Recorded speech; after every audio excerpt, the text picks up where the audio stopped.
Verstappen has gone to war against countless talented drivers over the years, sometimes coming up short, but more often than not, just absolutely smashing them. Today, we're revisiting the most notable victims of Max Verstappen, and it seems like for some of them, the defeat by Max was just what they needed to restart their careers. Second is terrible, so winning is the first loser, so that's not... Okay. My dad always told me first loser triggered me, it's not nice. When one thinks of Max Verstappen's victims, most people start with his Red Bull teammates or title rivals, but the truth is, Max began claiming victims before he ever turned a wheel in Formula One. The very first casualty of Verstappen's meteoric rise was Jean-Éric Vergne, a talented French driver who had been with Red Bull's junior team for 3 seasons.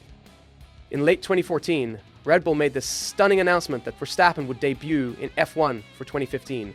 This unprecedented move left no room for Werner Toro Rosso, despite the Frenchman having scored a respectable 22 points during the 2014 season. At just 24 years old, Vergne found himself binned to make way for a teenager who hadn't even got a regular driver's license yet. Vergne would never race in F1 again, moving instead to Formula E and endurance racing. But in Formula E, Vergne found his true competitive home. Vergne's first major breakthrough came in the 2017-2018 season, as he not only won multiple races, but displayed a commanding control over the championship as a whole, eventually clinching the title in a dramatic finale. What made this win especially remarkable was that it came with a relatively new and independent team, proving Vergne's ability to lead and elevate the machinery beneath him. The following season, he defended his crown. His back-to-back titles made him the first, and still only, double champion in Formula E history. So it seems like Red Bull decided to drop a solid driver with years of experience for an untested teenager at that time. But the Dutchman was just getting started. And Vergne going for it, and De Vries tries to close him off, but it's too late. Vergne's got him. For Max's rookie season in 2015, he was paired with another highly rated prospect at Toro Rosso, Carlos Sainz. On paper, the two rookies were equals, both sons of racers, both with impressive junior careers, but it didn't take long for Verstappen to become the center of attention. Being just 17 and breaking every youngest ever record in F1 history, the FIA was even prompted to create a new minimum age rule for F1 drivers, the Verstappen rule, to stop anyone from debuting so young again. But on track, Max delivered performances that were just bloody insane. From daring passes around the outside of Felipe Nasr at Blanchimont to bold maneuvers on Sergio Perez in Brazil, Max's fearless driving marked him as a future superstar. Meanwhile, Sainz often saw his solid performances fly completely under the radar. The statistics from their rookie year reveal how Verstappen gained the upper hand. While Sainz actually edged the qualifying head-to-head 10-9, Verstappen scored more than double the points, 49-18, largely thanks to 2 outstanding 4th-place finishes in Hungary and the United States. So Max was just a better driver than Sainz? Well, it's a little more complicated than that. Years later, it came out that Verstappen's camp had negotiated special treatment from Red Bull Motorsport advisor Dr. Helmut Marko. After complaints about strategy calls disadvantaging Max early in 2015, Marko secretly granted Verstappen's side of the garage free rein on strategy, even overruling team boss Fran Tost. This secret pact left Sainz and his father feeling they weren't on equal terms within the team. The rivalry got worse, with flashpoints at the Singapore GP, where Verstappen blatantly ignored team orders to let Sainz by. Okay, we need to swap positions. No! Max, just do it. Okay, Max, you need to let him go now.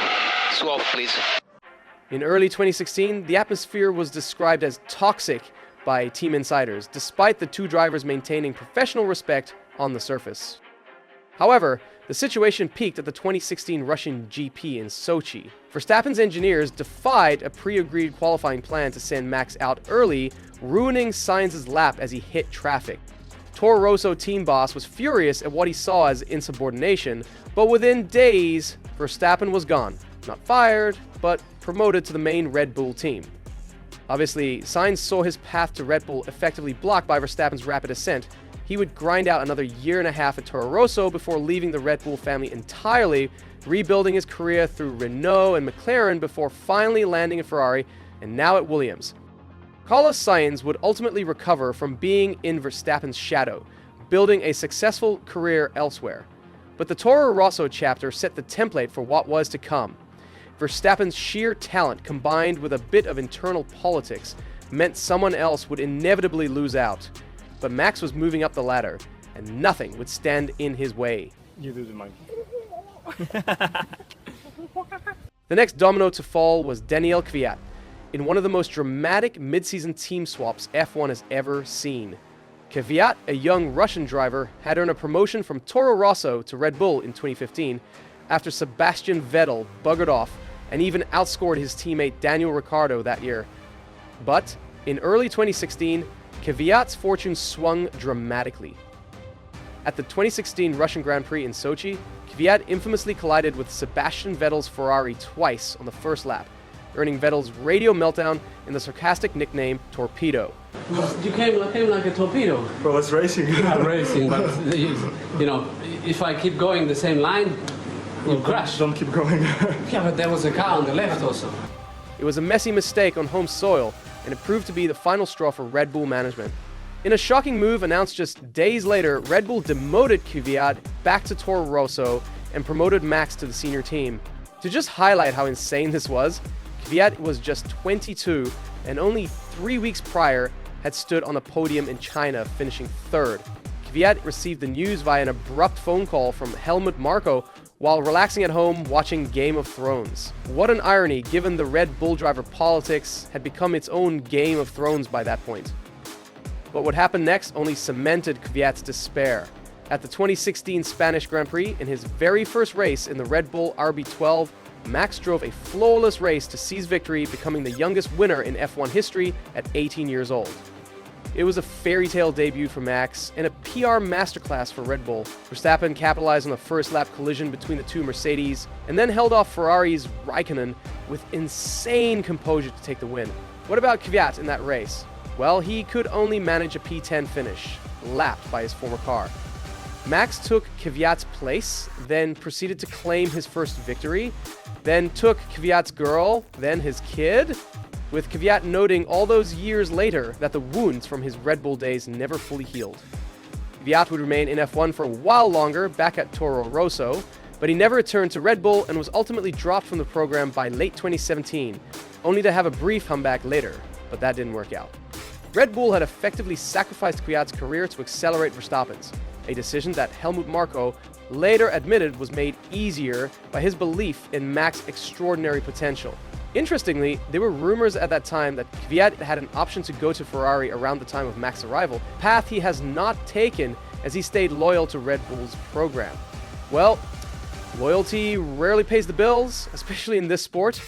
This was probably the first time that the collateral damage of Verstappen's rise became increasingly clear.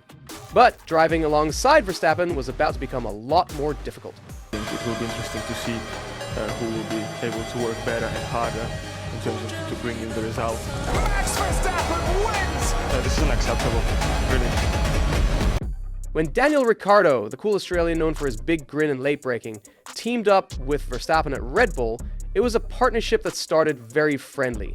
From mid-2016 through 2017, Ricciardo was the seasoned team leader and Verstappen the youngster. They got along well off track, often seen joking in press conferences, and pushed each other on track. Us to stay together, but Max is about 200 meters in front of me, so... But as Verstappen gained experience, a shift began to emerge. By 2018, the dynamic had transformed. Verstappen was becoming the focal point of Red Bull's future, and Ricciardo, despite his considerable talent, started to feel it. The 2018 season proved to be the breaking point. Early that year, Ricciardo still showcased his brilliance with victories in China and Monaco, while Verstappen stumbled with some errors in the opening rounds. But as the season progressed, momentum swung firmly in Max's favor. Verstappen cleaned up his mistakes and scored podium after podium, bringing the total to 11 for 2018, whereas Ricciardo's campaign unraveled with a string of misfortunes and only 2 podiums. Max outscored Daniel in points, 249 versus 170 over the season, and often had the measure of him in races. Notably, Ricciardo suffered multiple mechanical DNFs that year, but the performance trend was clear. The young Dutchman was now Red Bull's pacesetter. Tensions between the two boiled over spectacularly at the 2018 Azerbaijan Grand Prix. In that race, Ricciardo and Verstappen dueled intensely, swapping positions with bold moves until on lap 40, Ricciardo, in an attempt to repass Verstappen for P4, collided with the back of Max's car at the end of the long straight. Both Red Bulls went sliding out in a heap of debris, a double DNF for Red Bull. This collision forced the team to publicly shame both drivers. However, behind closed doors, many felt Verstappen's defensive moves were partly to blame as he made a late jink in the braking zone. Regardless, the damage was done. 2 potential podium finishes lost, and a clear strain on the intra-team relationship. Ricciardo's easygoing demeanor also took a hit. He looked absolutely crushed sitting next to Verstappen in the post-crash stewards hearing. This incident, along with the growing sense that Red Bull's senior management was fully invested in Verstappen's future, sowed the seeds for Ricciardo's departure. Of course, publicly, Ricciardo cited other factors too, like uncertainty over Red Bull's switch to Honda engines, but even Helmut Marko is certain that Verstappen's rise was one of the reasons Ricciardo left. Very used to for many years, and yeah, just wanted to savor the moment. And by the way, I'd made a full video about Ricciardo. You should check it out. The guy still managed to grab $130 million bag, so I guess him leaving Red Bull wasn't that bad after all. I'm also trying to secure the subscriber bag and get to 30,000 subscribers by the F1 summer break, so don't forget to subscribe. If we look at the cold stats of their 2.5 seasons together, Ricciardo outscored Verstappen in 2016 when Max joined partway in 2017, but Verstappen outscored Ricciardo in 2018 and had more podiums. Their qualifying battles were very close initially, with Ricciardo slightly ahead overall, yet Verstappen's trajectory was steeply upward. In the final races of 2018, Max was routinely fighting for wins, including a victory in Austria, and that infamous fight with Ocon while leading in Brazil, while Ricciardo was plagued by reliability failures that left him literally screaming in frustration. And there was absolutely nothing he could do today. As the final twist, Ricciardo's gamble on Renault, and later McLaren, never yielded the title contending success he hoped for. Meanwhile, Red Bull had to find another driver that could possibly hang with Max Verstappen. The first was Pierre Gasly, a highly rated French driver promoted from Toro Rosso to the senior team in 2019. Gasly was talented, coming off a strong 2018 season at Toro Rosso, but stepping up to partner Verstappen proved an exponentially tougher task. Immediately, Gasly struggled.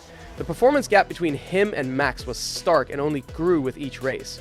Gasly's confidence seemed to evaporate under the pressure of matching Verstappen's pace in identical machinery. By mid-season, it was clear Red Bull had a problem. Gasly was nowhere near Max's level. The raw numbers from those first 12 races of 2019 tell the story bluntly. Gasly was outqualified by Verstappen 11-1 and outraced head-to-head 11-1. Max scored 181 points and 2 wins in that span, while Gasly managed just 63 points and 0 podiums. Gasly simply couldn't get comfortable with the RB15 car's nervous rear end. He overtried to adapt, even mimicking Max's setup and driving style, which only made things worse. Dr. Marko criticized Gasly for telling Adrian Newey how to build a car instead of focusing on his own driving, a sign of how lost Gasly felt in attempting to solve his pace deficit. Red Bull, a team obviously known for patience, decided to swing the axe at the summer break. Gasly was demoted back to Toro Rosso after the Hungarian GP, just 12 races into his Red Bull tenure. The news was absolutely brutal for Gasly. He had achieved a lifelong dream of a top seat, only to have it snatched away mid-season. By all accounts, the environment within Red Bull had done a number on him. Gasly himself later said he basically refused to let that unfair demotion destroy him. Interestingly, it wasn't just insiders who felt Gasly was mistreated. Even Lewis Hamilton weighed in, saying he was not sure Gasly was treated fairly by Red Bull. By the way, Hamilton's comments came after Gasly, having been sent back to the junior team, stunned the F1 world by winning the 2020 Italian Grand Prix in a midfield car. That victory, just a year after his demotion, was for sure sweet vindication for Gasly. But why exactly did he struggle so much at Red Bull? Aside from the car characteristics, there's the Verstappen factor. The entire team was oriented around Max. Gasly entered as a clear number 2 and felt it. Secondly, each weekend chipped away at him. He often hovered around 6th, 10th place, while Verstappen fought for wins and podiums. Horner publicly defended him initially, but Marko's tone shifted to outright criticism by the summer. Imagine being a young driver and hearing from the press that your boss thinks your performances are unacceptable. That's a huge blow to anyone's morale. In the end, Gasly's Red Bull stint lasted just half a season, making him arguably Verstappen's quickest F1 victim. So Red Bull was about to feed another one of their junior drivers to the Dutch Lion.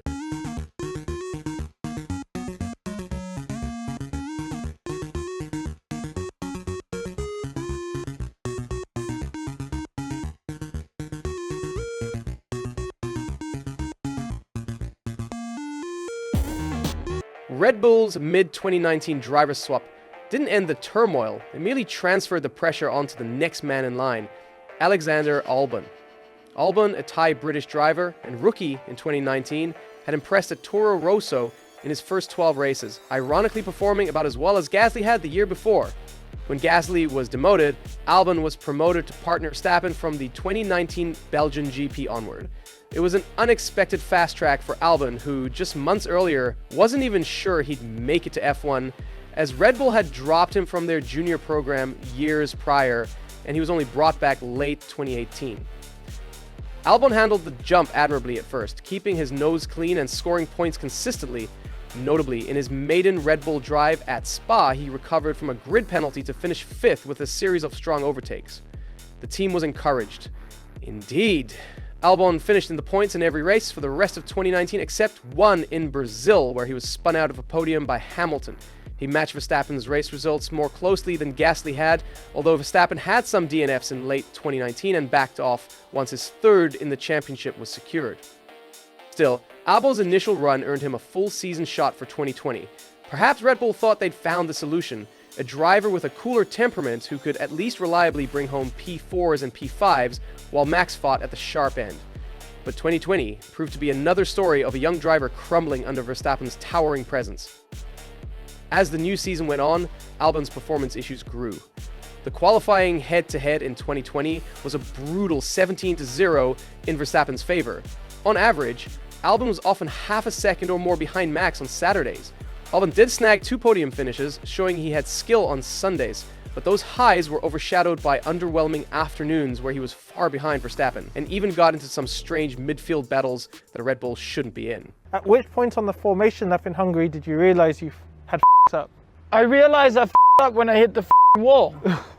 How about that? Max, for context, won 2 races and took 11 podiums in the same car. The points gap was a mile long. Verstappen scored 214 points to Albon's 105 in 2020, despite both drivers having similar finish rates. Red Bull tried to publicly support Alex longer than they had Gasly, likely to avoid another embarrassment, but by the end of 2020, they ran out of excuses. Albon's confidence looked absolutely shot. Radio communications revealed a demoralized driver often apologizing for lack of pace or saying, "I'm trying, guys." Okay, Alex, we need to slow down. We're retiring, please. We need to box this lap, please. Box this lap. We have to retire. Sorry about that. And who could blame him? He was up against a Verstappen in full flight, a driver whom team boss Horner called a winning machine that year. Horner later admitted that Albon, like Gasly, might have been promoted too soon and put in an unfair situation. The Red Bull RB16 was notoriously tricky, with a snappy rear end, and only Verstappen could tame it. Albon had a different driving style and struggled to extract performance from a car essentially developed around Max's preferences. Despite a late-season chassis change as Red Bull gave Albon a new chassis in hopes of curing any unknown issues, his results didn't dramatically improve. With this final courtesy done, Red Bull decided to drop Albon for 2021. In a rare move, they looked outside their own driver academy and signed experienced Sergio Perez as Verstappen's new teammate. This was an admission that the young driver next to Max experiment had failed twice. As Helmut Marko remarked, they needed a steady hand with experience, because the previous 2 promotions hadn't worked out. Albon was kept on as a reserve driver for 2021, but effectively his F1 career momentum was halted. Verstappen's sheer performance had claimed another scalp. Like Gasly, Albon had to rebuild his reputation away from Red Bull. He did simulator work in 2021 and earned a drive with Williams in 2022, where he has quietly shown as a team leader. Red Bull learned their lesson. The next driver to join would have mental fortitude to accept being Verstappen's number 2. When Sergio Perez joined Red Bull in 2021, he was thought of as the experienced hand who would finally provide consistent support for Verstappen. Perez was a Formula One veteran with a reputation for tire management, racecraft, and a freshly earned victory, having won the 2020 Sakir Grand Prix. More importantly, Checo was mentally tough, having battled through years of midfield combat and even faced a career near-death experience being dropped by McLaren in 2013. Checo was not afraid of anything at that point. Initially, this choice paid off. Perez had a solid start at Red Bull. He achieved a win in his 6th race for the team in Azerbaijan, capitalizing when Verstappen blew a tire and Hamilton went off. Still, by mid-season, while he wasn't matching Verstappen in raw pace, he was doing exactly what Red Bull needed, being a solid supporting role in their title campaign. The statistics for 2021 showed Max clearly on another level, scoring 395.5 points and 10 wins to Perez's 190 points and 1 win. But Perez's contributions were significant, like the Abu Dhabi 2021 finale, where Checo was holding up Hamilton in a thrilling duel, costing Lewis precious seconds and aiding Max. Verstappen gratefully called Perez a legend that day. In other words, Perez was doing a fine job. Max was the team's undisputed alpha, and Checo was there to back him up. Entering 2022, Perez re-signed with Red Bull and even harbored ambitions of a title challenge of his own, and that's exactly where it all started falling apart. At the start of that year, with the new regulations, Checo actually looked closer to Max's pace. He took pole in Jeddah and won Monaco Grand Prix, putting him briefly in the championship frame. 7 races in, Perez was only 15 points behind Verstappen and publicly said he was in the fight. However, any hopes of an internal duel were very short-lived. Verstappen and Red Bull hit unstoppable form after spring. Max won race after race with a record 15 wins in 2022 and clinched the title with 4 races to spare. Oh, it's nice to see 3 Red Bull cars on the podium. We are all Red Bull drivers. Perez, despite doubling his career win tally and podium count that year, simply couldn't keep up with Max's insane speed. By season's end, Perez had 305 points to Verstappen's 454. That's a gap of 149 points despite both cars being dominant over the field. Max had won almost 70% of the races, and Checo performed well, 3rd in the championship, 11 podiums, 2 wins. But next to Max, it looked merely good, while Max was all-time great. The dynamic truly settled. Perez was the dutiful second driver, occasionally allowed his day of glory, like winning Singapore 2022 when Max had a messy qualifying, or Saudi Arabia 2023 where Checo capitalized on Max's driveshaft issue. But for the most part, he was trailing in Max's exhaust. The 2023 season was a complete romp for Max, 19 wins in 23 races, the most crushing championship in F1 history. Perez started that year brightly with 2 wins in the first 4 rounds, sparking chatter of a possible intra-team battle once again, but Max slammed the door by reeling off an obscene string of victories. Verstappen scored a record 575 points to Perez's 285, meaning Max alone scored double his teammates' tally. To put that in context, Checo actually finished 2nd in the championship, his best ever result, yet he was closer to the points of the guy in P10 than to Max in P1.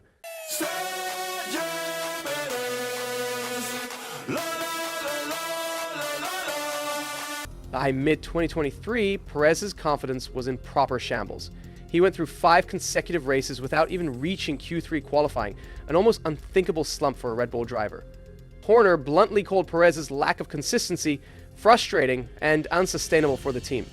Helmut Marko at one point suggested Perez should wake up from his dream of challenging Max and focus on securing P2 instead. For Perez, being Verstappen's teammate has been a double-edged sword. On one hand, it gave him by far the best car of his career and yielded victories and trophies he might never have had elsewhere. On the other hand, it has exposed his limits and subjected him to immense pressure from media and management whenever he couldn't match the near-perfect benchmark set by Max. Perez himself admitted he was not satisfied when results dipped, acknowledging he needed to reset and find form. But the reality is that few drivers on Earth, even elite ones, can live with Verstappen in his current form. Checo's strong mental resilience has kept him from imploding as dramatically as Gasly and Albon, but even he has started showing cracks. In the span of 3 seasons, Perez went from an invigorated veteran seizing a golden chance to a somewhat resigned number 2, openly stating that fighting Max over a season is nearly impossible, even in equal machinery. And that's the truth, because Verstappen's victims have not been limited to his teammates. By 2021, he had set his sights on an even bigger game, the mighty Mercedes team that had dominated F1 since 2014. 104 poles, 100 wins, and 7 consecutive Constructors' Championships. For the first time ever, a team has achieved that in Formula One. This is the era of Mercedes. In the hybrid era, Mercedes and Lewis Hamilton were absolutely untouchable, racking up championship after championship. But Max played the central role in ending that reign, delivering psychological blows and on-track defeats that ultimately fractured Mercedes' armor. Remember Valtteri Bottas, Hamilton's wingman at Mercedes from 2017?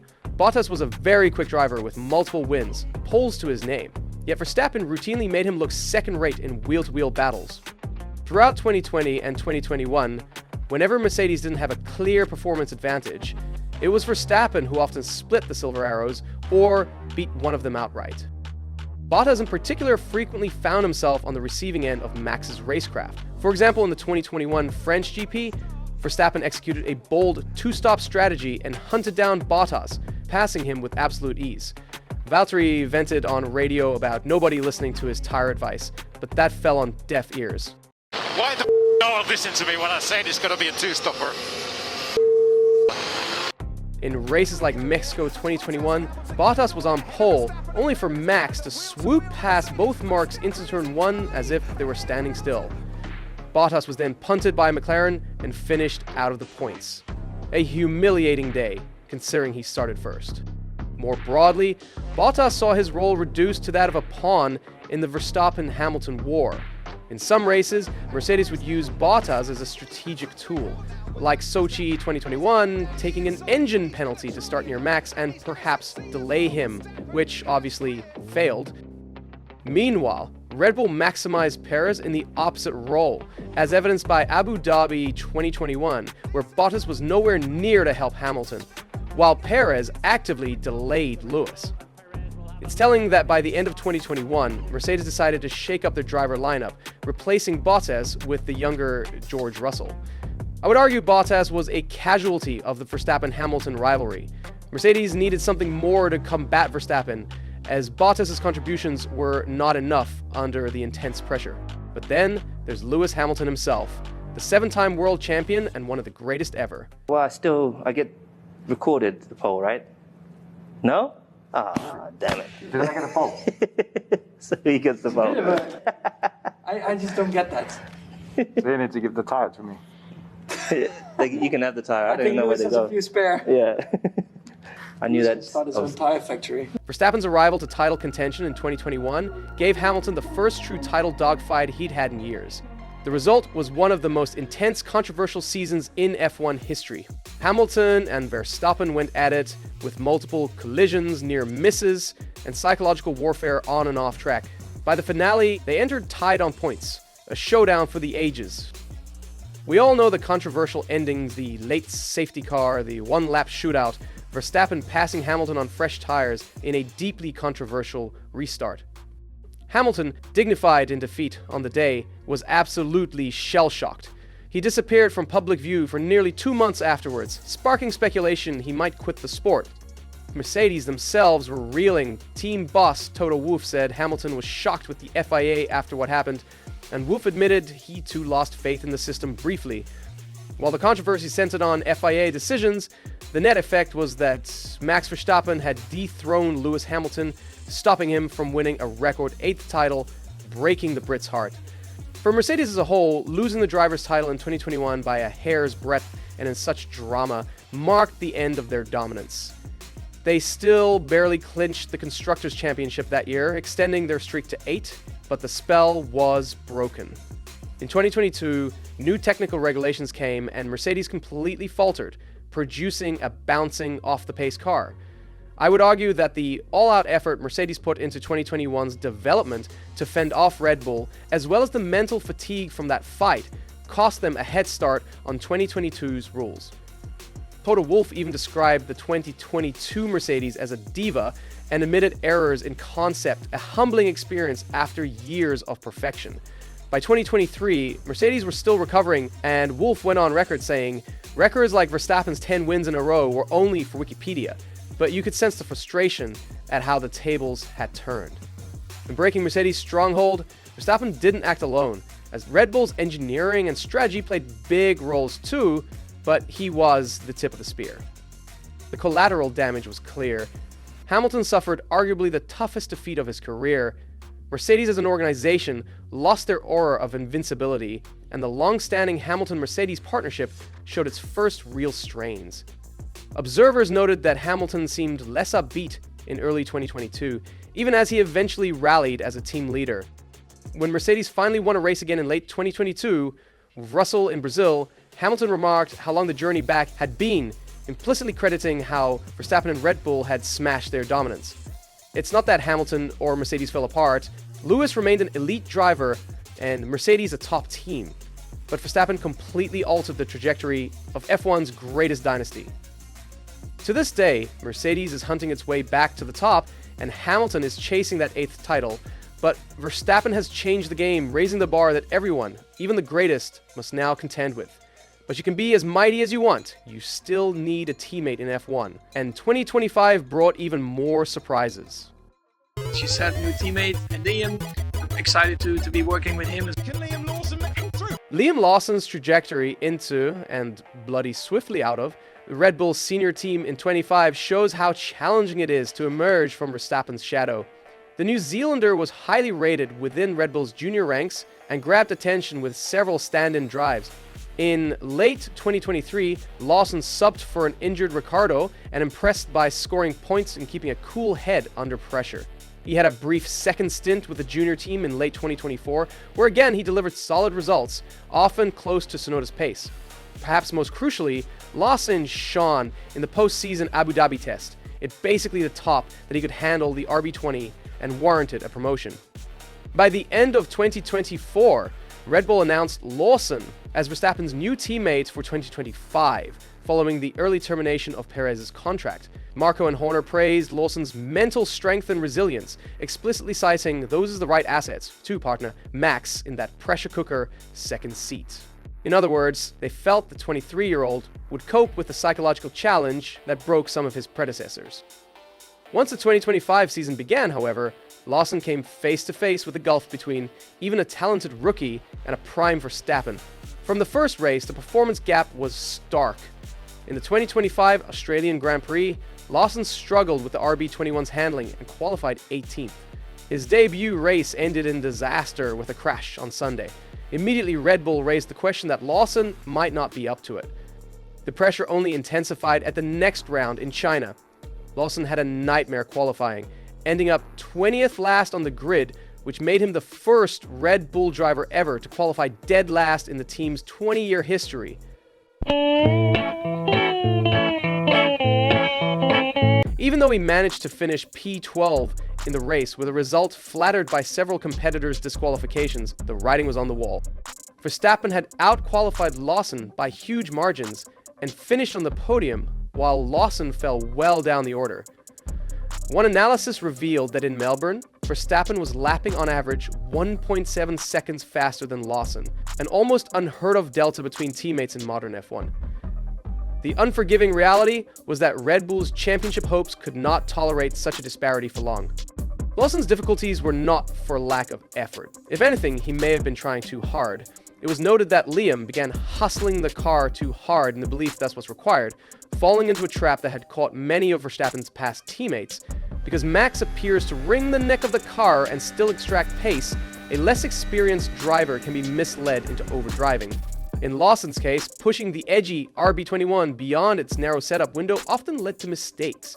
Front-end washout, missed apexes, and ruined tires, especially at a demanding track like Shanghai.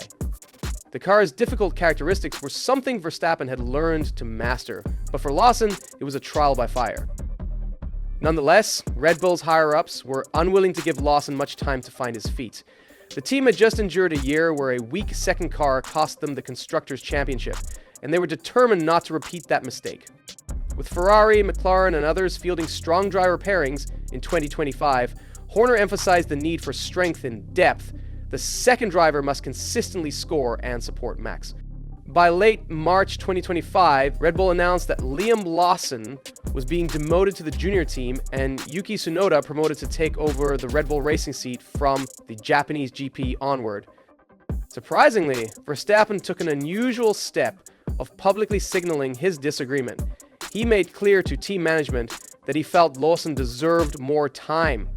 He pointed out that Lawson and Tsunoda had been closely matched in equal machinery before, implying that was as much about the car as the driver. This insight from the reigning champion confirmed what many suspected. Verstappen's car was optimized to his unique style, and a newcomer like Lawson was facing a far steeper learning curve than the raw data might suggest. Despite Verstappen's private and subtle public protests, the swap went ahead, a sign of how Red Bull's owners prioritized quick results. Marco later explained the rationale, framing it not as a demotion, but as a reassignment for Lawson to regain confidence. Basically, the message was that Lawson's F1 career isn't over, he's just taken a step back to develop away from the spotlight. Indeed, Lawson rejoined the junior squad alongside rookie Isaac Hadjar, aiming to prove himself again in calmer waters. So now, it was Tsunoda's turn to be in the hot Red Bull seat.